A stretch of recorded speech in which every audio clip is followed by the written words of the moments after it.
the last two speakers,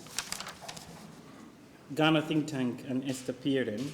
will engage in a conversation around global hauntings, and we've specifically thought about that title to pull their works together. Esther is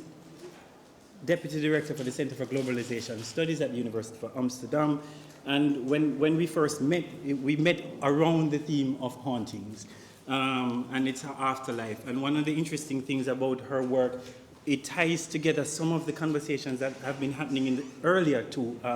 presentations as about absences and visibility and invisibility. And in one of her recent projects, I hope I don't misquote, she thinks about this question of the ghost, the ghostly figure, the ghostly presence, mapped onto how we even think about people in Europe today and how Europe has its ghosts happening now. And we've been in an ongoing conversation around whether ethnographic museums and their collections can also be thought of as ghostly presence that haunt or present. Similarly, in another, the reason why we thought of global hauntings to include the work of Ghana think tank, John and Chris, was in a way to think through the afterlife of something, a practice that is so embedded in the colonial, but sometimes we forget the afterlife of the development project. And one of the first questions, which is a confronting question that when I met them first, and they asked me, what is your problem? Which is something that, you know, when you're on the American side of the world, you start looking, what do you mean, what is my problem? And they were going to try and solve the problems of the world, but reshifting the framework and the parameters or the geographies of problem solving. And for us here at this museum, and many people will not know this, the Tropen Museum, for example, was from the end of the 1940s to the 80s, actually the showpiece for Dutch development practice. So we actually have a lot of collections that emerge out of this link between an older colonial practice, so the transition from the colonial to development. And that narrative still is embedded, and it's something that we want to uncover. So we are pleased to invite these 2-3 speakers to engage in a conversation about the afterlife of the global, but in another, or the afterlife of the colonial, I would say, but and looking at it in terms of the global. Thank you, everyone, for being here and for inviting me here. I've spent a lot of time over the past years thinking about ghosts and haunting, not as actual phenomena involving the dead coming back to life, but as metaphors able to illuminate relations between past, present, and future, and between different localities and differently positioned subjects and communities in our globalizing world. My primary objective has been to emphasize that it is essential, whenever we refer to something as spectral, ghostly, or haunting, which is sometimes too easily done, to specify what exactly is meant by this. And this goes back to Monica's point this morning about the fact that metaphors should always be used reflectively and not automatically. After all, ghosts and haunting exist in culturally and historically variable forms, fulfilling many different functions and evoking a range of responses, from fear, rejection, and exorcism to respect, affection, and fascination.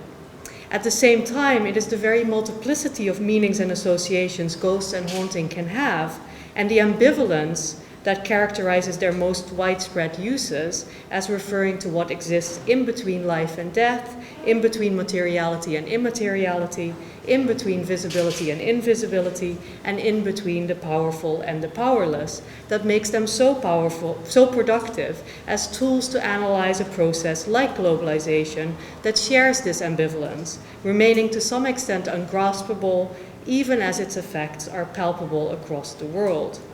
In the context of the Global Imaginations exhibition, and more specifically the work of Ghana think tank, what forms of global haunting can we distinguish? How are they produced, and what are their effects? To answer these questions, it is first of all important to point out that a haunting, whether local or global, presupposes a ghost capable of acting. This is not self-evident. As Hollywood teaches us, not all ghosts haunt. Here I am thinking of seminal ghost films like Beetlejuice, in which a recently dead couple has to learn how to haunt, and Ghost, in which Patrick Swayze, playing the titular Phantom, at first is unable to affect the world of the living. Consequently, before asking what haunts the globalizing world, it is vital to ask what does not haunt it. And this relates to Shani's point about what we cannot see. So we have to ask what does not haunt the globalizing world and what is therefore reduced to the status of an impotent ghost, incapable of acting out to provoke a reaction.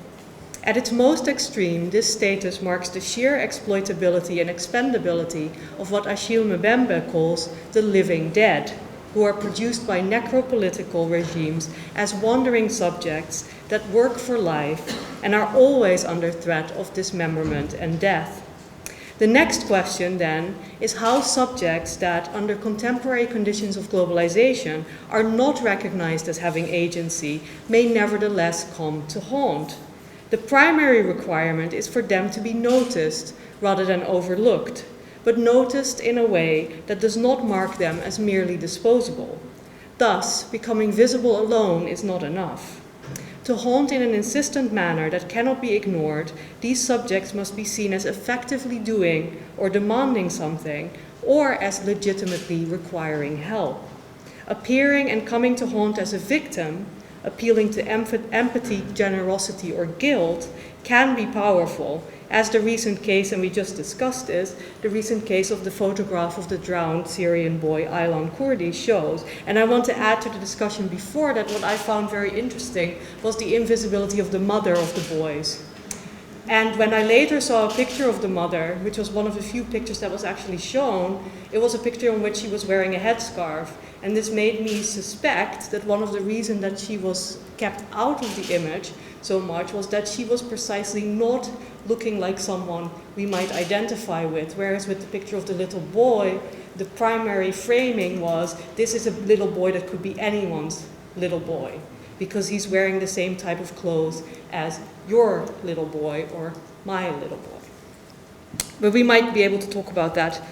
some more later. But a far more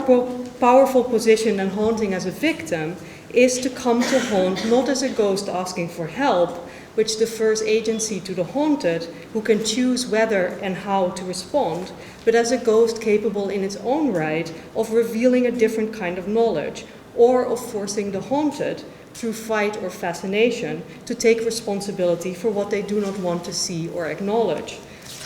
such as the persistent inequalities of the globalizing world and their roots in histories of exploitation that cannot simply be consigned to a closed-off past. To me, it is this latter type of active haunting, in the form of revealing a different kind of knowledge and enforcing responsibility for disavowals, that Ghana Think Tank's installation at the Global Imaginations exhibition stages. It does this by enforcing a disjointing shift in perspective, or, as I call it in my book, The Spectral Metaphor, following cultural theorist Mika Ball, a refocalization. By making us look from a different point of view, this refocalization exposes and indicts the dominant unidirectional mode of looking from the so-called developed world at the so-called developing world. Ghana Think Tanks is not the only artwork in the Global Imaginations exhibition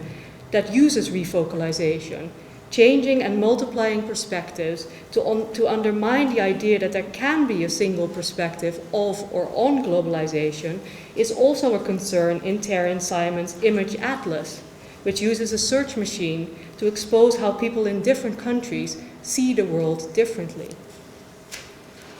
It's also a theme in Romuald Hazume's NGO SBOP, which imagines an NGO dedicated to helping Western people in peril, and in Sang Kin Wa's The Fourth Seal, He is to no purpose and he wants to die for the second time, in which the pronouns gradually implicate the viewer by addressing her as you, and in its imposing, engulfing, dare I say, haunting intensification of the entanglement between the snaking phrases. And if you haven't seen it, you won't understand what I'm saying, but please come with us to see this, because it's really a very impressive and immersive artwork.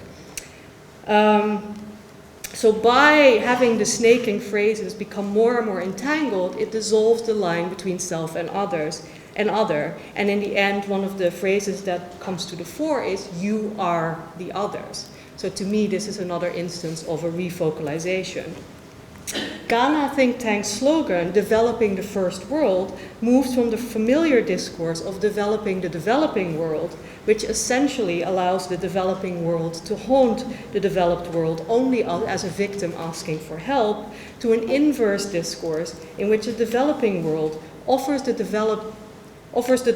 world not labor and natural resources as under colonial and neo-colonial exploitation, but advice. And crucially, this is advice marked by the corporate term think tank as valuable cutting-edge expertise, something under the familiar discourse the developing world is thought to lack. The description of Ghana think tank as a globally distributed network in its deliberate adoption of the language of the transnational corporation positions the developing world as participating in globalization instead of being situated at its periphery or even exteriority, while also pointing to the way the technological and corporate networks we usually associate with globalization are shadowed by and predicated on disavowed, spectralized networks of migration, exploitation, war, and poverty. By featuring multiple think tanks providing different answers to the same questions, Ghana think tank also challenges the way the developing world tends to be seen as an undifferentiated whole, characterized by sweeping, intractable problems such as poverty and corruption. Rather than as a monolithic ghost, vexingly keeping globalization from reaching its promised future of full velocity and spatial saturation, Ghana think tank marks the developing world as what Jacques Derrida, in Spectres of Marx, identifies as the spectral plus d'un, or more than one, no more one, as multiple, heterogeneous, and therefore specific in each of its apparitions. Thus, the locations of the think tanks and the trajectories of their participants as locals, migrants, or refugees matter and are seen to feed into the resolutions proposed, which, in Walter Mignolo's terms, might be seen as forms of decolonizing knowledge that challenge the so-called West's monopoly on producing what counts and what does not count as knowledge. The fact that Ghana think tank does not stop at asking for solutions, but also seeks to implement them, underlines that we are dealing with an active haunting. Just like conjuring a ghost is never non-committal, and the advice of corporate consultancies can, once given and paid for, not easily be ignored, putting in a question to the think tanks commits one to listening to the responses. The step to implementation also confirms that this is not an active haunting deriving its power from an installed fear, but one founded on a desire for other knowledge, which, more than as an exotic curiosity, is accepted as applying and valuable to the self, paralleling to some extent the way Victorian spiritualism was geared towards contacting ghosts in order to find out about what was waiting in the afterlife. What makes the Leiden installation so effective as an active haunting, in my view, is the fact that the change in perspective or refocalization is, first of all, not taken for granted or rendered into a smooth, comfortable experience. Instead, it is explicitly presented as a reversed, unusual, and literally exterior perspective in the container, which is situated at the periphery of the exhibition and features an eerie and slightly mystifying display of high-tech media, sparse furniture, what appears like rubbish, and a very mysterious cat. And this mystery has been cleared up for me, but we can clear it up for you as well later in the discussion. Second, the change in perspective does not remain at the level of mere play, but is reflected upon in the questions and answers featured on the screens, as well as being materialized in the form of the monument to the Dutch. The latter not only asks Dutch visitors to look to their own past of tolerance, even though this past was perhaps not as tolerant as we like to think, in order to combat present-day Islamophobia, but also to take on the role of a guest, faced with unfamiliar customs, demanding respect, rather than identifying as the host, whether protective, as when sheltering Anne Frank, or demanding, as when asking immigrants to assimilate. In this way, the installation moves viewers to take responsibility for why the reverse perspective of the developing on the developed world. See how effective the refocalization is? I can't even keep them straight anymore.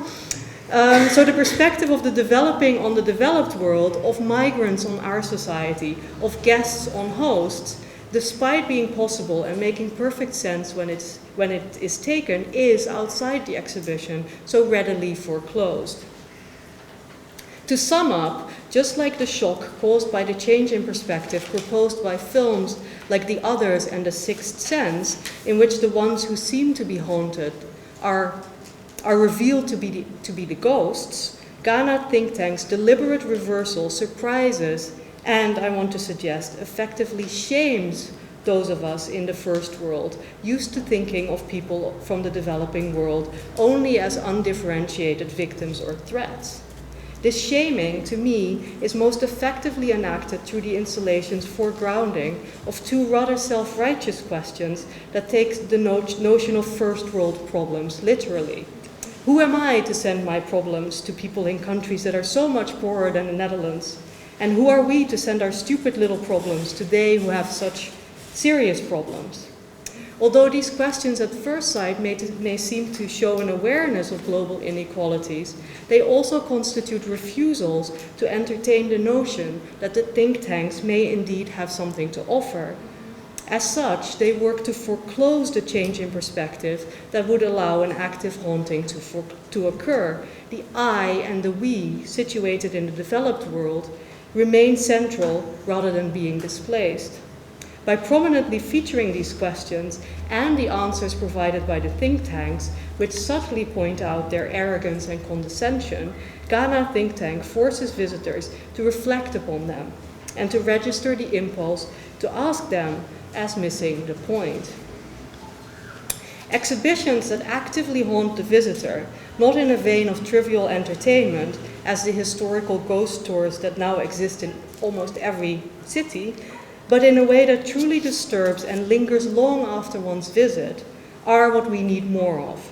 What makes the Global Imaginations exhibition such a good example of a haunting show are not just the artworks in them and the unsettling refocalizations they achieve, but also the location of the Milfabriek, which is haunted both by its past as a factory, at the moment still present in a tangible, disjointed way, and by its gentrified future, of which you can see some images here, which needs to be seen in a global context in which similar sites all over the world become sterilized, virtually indistinguishable spaces, where history does not really haunt, but has been domesticated, commodified, and financialized, and where art